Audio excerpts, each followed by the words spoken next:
اليوم تم افتتاح محمية الجهرة. تعالوا معي باخذكم جولة وأوريكم شنو فيها.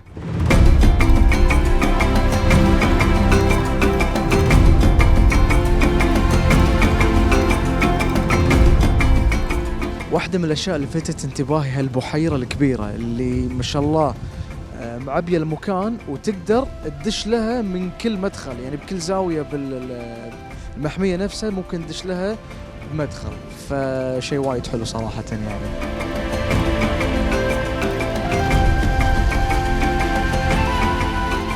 من أكثر الأشياء اللي تتميز فيها محمية الجهرة بأنها تحتوي على أكثر من 250 نوع من الطيور المستوطنة في هذه المحمية.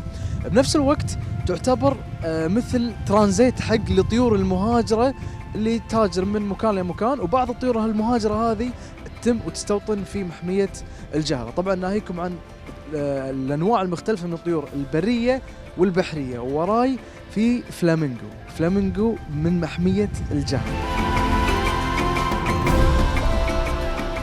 بحمد الله سعدنا اليوم بافتتاح أول محمية طبيعية في دولة الكويت، وهذه من خلال السياحة البيئية. أول مشروع للسياحة البيئية في الكويت يتم افتتاحه للجمهور، يتم استقبال الدعوات من خلال المنصة الإلكترونية للهيئة. من خلال هذا الافتتاح اليوم إن شاء الله سنساهم في زيادة الوعي البيئي لدى المجتمع. نعمل بجد واجتهاد اليوم لتوعية المجتمع بفائدة البيئة وانعكاساتها الإيجابية عليها إذا ساهمنا في المحافظة عليها. كذلك في نفس الوقت اليوم نؤهل جيل واعي لمستقبل أفضل للكويت بإذن الله.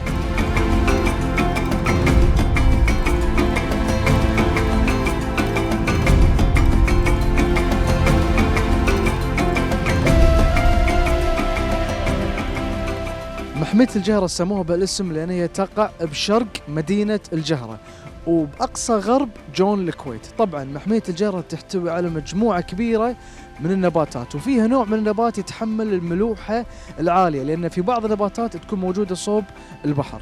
بنفس الوقت على طاري النباتات في نوع من النبات الموسمي اللي يتواجد على حسب الموسم صيف أو شتاء، وفي نبات لا معمر يتم موجود على مدار السنة.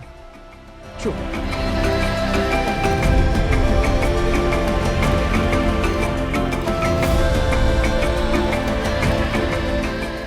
أول افتتاح حق محمية الجهرة كان في عام 1987، وبذاك الوقت كانت مساحتها 1.5 كيلو، واليوم عقب انضمام محمية الخويصات حق محمية الجهرة صار إجمالي مساحتها 18 كيلومتر مربع. ومحمية الجهرة تعتبر أكبر مستنقع داخلي بالكويت.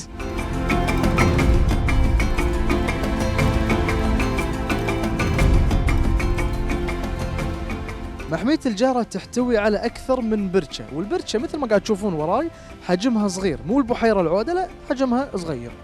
ففيها مجموعة من الحيوانات، فيها ضفادع وفيها الزواحف اللي هي السحالي وفيها حشرات. طبعا كان في بط قبل شوي بس شافنا واخترع ومشى، فحصافة راحت عليكم يعني.